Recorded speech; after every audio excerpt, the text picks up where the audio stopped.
Hi everybody, my name is David. I'm a life coach and this is part 3 of my question and answer video that I do every single Monday.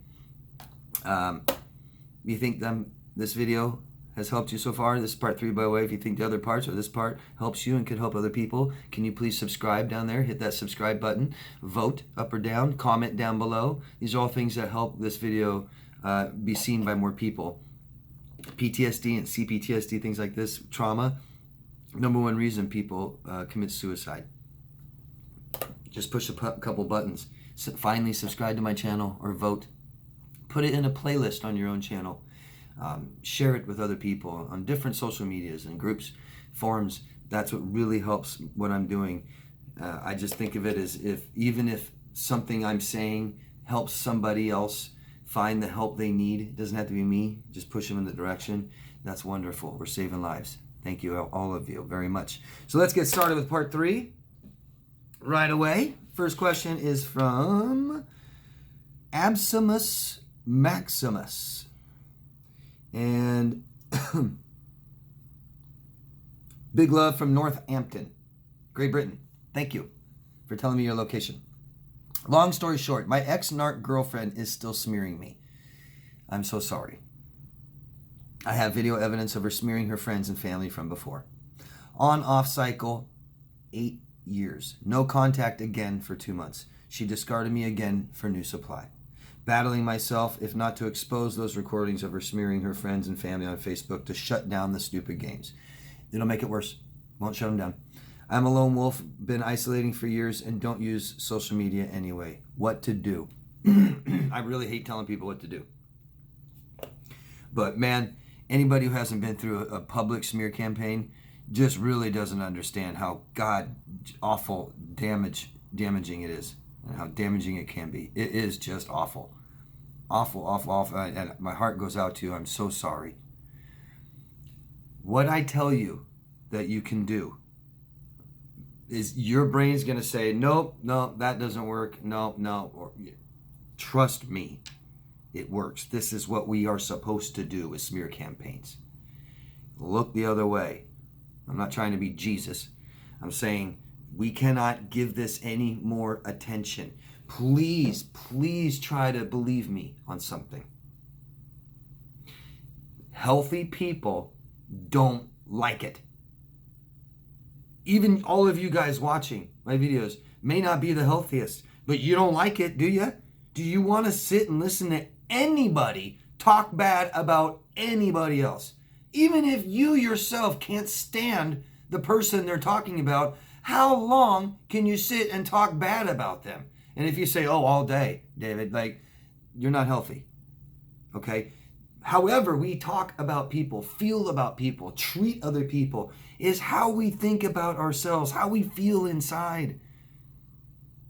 Hurt people hurt people. I promise you,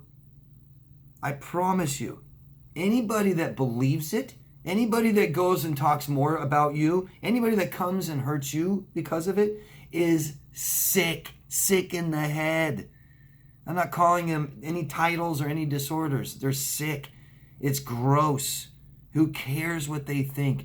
And a better, if I could take away out of your brain right now what anybody thinks about you, woo, would you be an amazing person?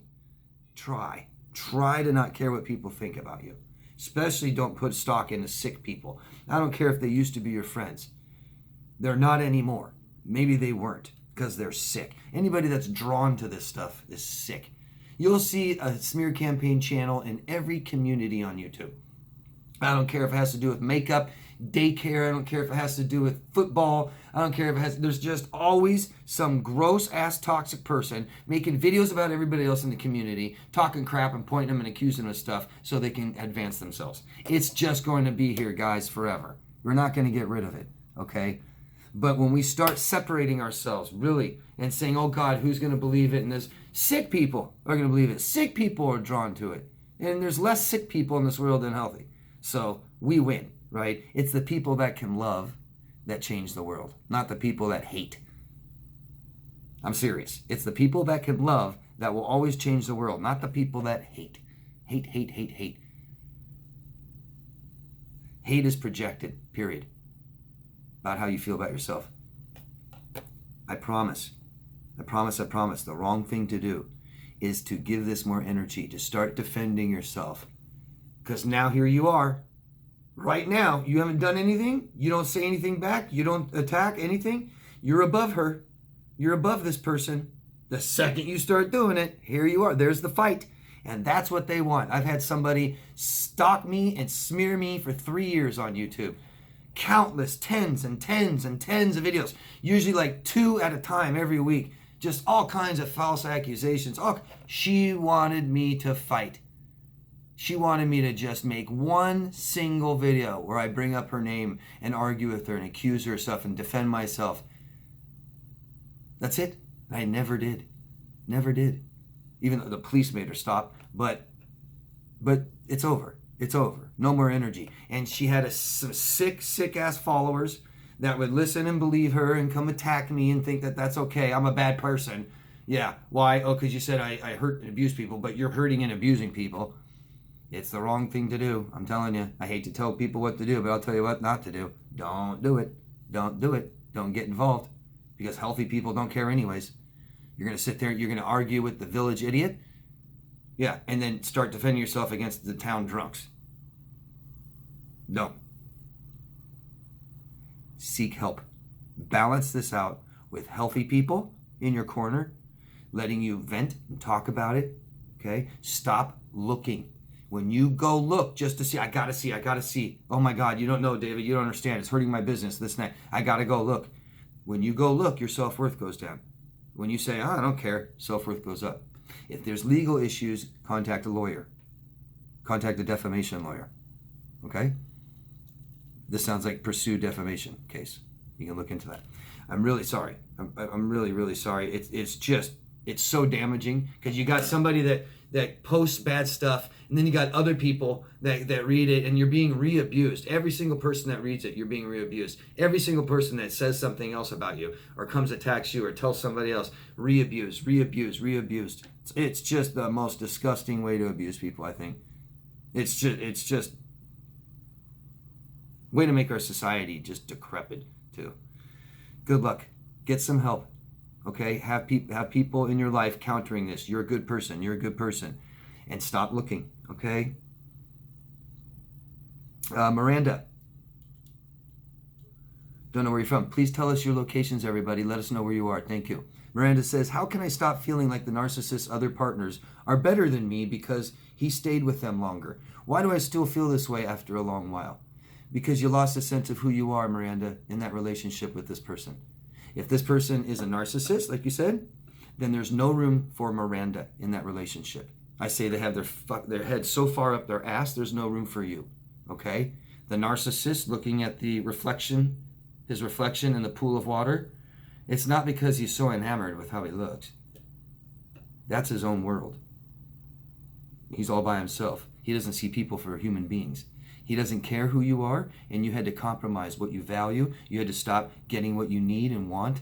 You had to ignore how you felt because it felt bad. You've lost yourself. You've lost yourself, and you're still attached to this relationship. You're not healed from it. You don't understand it well enough, okay? Start working with somebody so that you fully understand what happened to alleviate shame and guilt.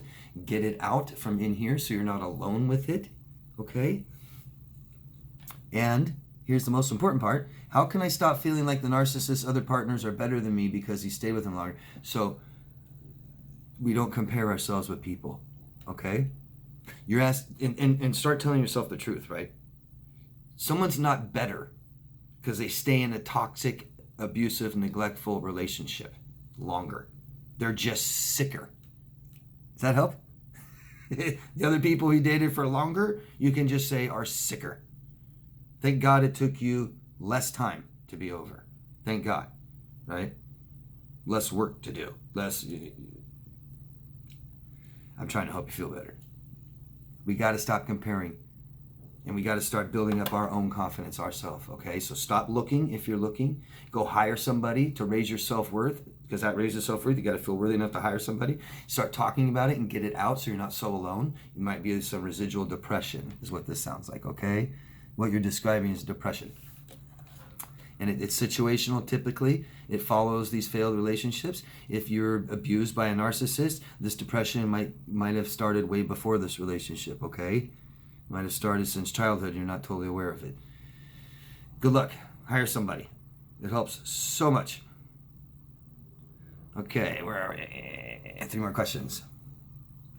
Sydney from Flint, Michigan. Thank you for answering my question. I had a total of 3, but I think you accidentally missed the other 2 because it was a different comment. If you don't mind me asking again. Amazing. Thank you for not telling me to go look for it. Why do I not allow family members to touch and hug me, but I get a boyfriend, I'm all about it? Oh, this I've already answered this. You asked me this before. It might have been from the week before and I found it. So I hope I answered it, Sydney. I can't remember where it was in part 2 or part 1. Let me know if I did or didn't, okay? But it's basically about, you obviously have some residual resentment and angers and stuff like this about your parents, okay? We need to heal these things. I'd stay away from them a little bit, get some help, heal from this stuff, feel better, understand what happened, and then start loving yourself to fill the void. That makes it so amazing when somebody else enters your life and you want to be all about them. That's the love you missed from your parents. It's a void, okay? Go watch. Ask me again if you can't find my answer. Thank you. And Valerie from Ohio. Hello, Valerie. Where is the research on girls who lost their fathers at an early age through sudden death? How does this loss affect their future relationships as opposed to girls who have been abused or non-existent fathers? Girls who have abusive or not. Okay. So you're asking me where's the research? You're not really asking me, but where's the research on women that have grown up in their childhood with either no fathers at all, because like sudden death, or they take off and they're never in their life, never contact them, or they were in their life and they're abusive or non-existent. I'd like to know some kind of statistics. For instance, many divorces occur to women of broken homes through divorce. Yeah, I don't know. If I would have seen this before now, maybe I would have looked up some stats. I can tell you, you're better off. My opinion. If you have a father who's absolutely neglectful, never around, doesn't care, in and out of your lives, come home once a month for a day, that's it. And they're abusive too, and they're loud and they're violent and bang on stuff and do all this stuff and all of that. I always say, better off if he died. Better off if he died when you were born. Now, I truly believe you need 2 parents. I just heard a story the other day where a woman went out and had her own child all by herself. Come on. You're already just screwing the child right off the bat because you want a child so bad. I don't agree with that at all. But better off with the father just don't have one, because the neglect and abuse is so damaging. It's so damaging. A child can understand, hey, my dad died. They'll eventually understand that, and they don't have a dad. That's too bad. And you need some kind of male role model. You need to see, we learn what love is from our parents, watching them interact and how they treat us. So you're not used to what a love is from a man. You're not used to watching your mom with another man unless she remarries. That's important, okay? We want to learn what marriage is, what relationships are, what love is, all that. And we learn what parenting is. That's all these things we learn. We learn how to love ourselves. And if mom, doesn't care, ignores you, she overcompensates, it causes more problems. So I don't know the statistics. I apologize. And I think this is the last question from Emily in Latvia. Hello again, Emily. I hope you are doing well. Thank you. I'm feeling well too. This is just to drop a short message. Every time my ex-covert narcissist comes and collects kids for a few hours and then drops them back, I feel triggered and sick. I remember the abuse. I'm sorry. You're never going to change what happened, Emily, but we can change how we feel about it. And that is necessary. Absolutely necessary. That's what therapy, coaching, counseling does. It helps you feel better about it. Take the time, hire somebody, tell them this, and only stick with somebody that wants to talk about it. I know now today a lot of new age movements that don't talk about it, ignore it. Okay. These are emotional. We need to not have such emotional memories about your experiences. So just talk about your experiences, really learn as much as you can about the people that did it to you and why you were in it. And this understanding is healing, Emily. It's healing, so that it doesn't matter if you see him or talk to him anymore. Eventually, it won't bother you anymore. That's the idea. For now, stop seeing him. There's got to be ways that you don't have to see him, by dropping the kids off at school and he picks them up at school. Find a neutral place to do that at. So there's got to be some place, at their doctors, at the therapist, some child playground or something. But you shouldn't have to see him. Communication only by email and only about the children, and drop off points and pick up points. Right? If you drop him off at school in the morning and he picks him up on the afternoon, and then he drops him off in the morning, you pick him up in the afternoon, something like that, okay? I'm really sorry, Emily, but try to avoid seeing him. You're not doing anything. He's not winning. I know a lot of victims care about that. Like, no, I don't want him to think that he won, and I'm not going to change my life at all. No, that's sick. Yeah, you're caring about what he thinks, what he looks like. No, we need to care about what you think. We need to care about what you need. We need to care about how you feel. Okay? So try to make this better. I know ways to do this. Okay? Other professionals do too. Good luck, Emily. I'm really sorry. It's such an awful situation. It'll get better. I promise. Okay? Don't accept it. Don't accept it. Start healing from this stuff. That's it, guys. Thank you very, very, very much. Yeah, if you could help me, just doing stuff to make this video more active. Just push a couple buttons. Just go down and vote.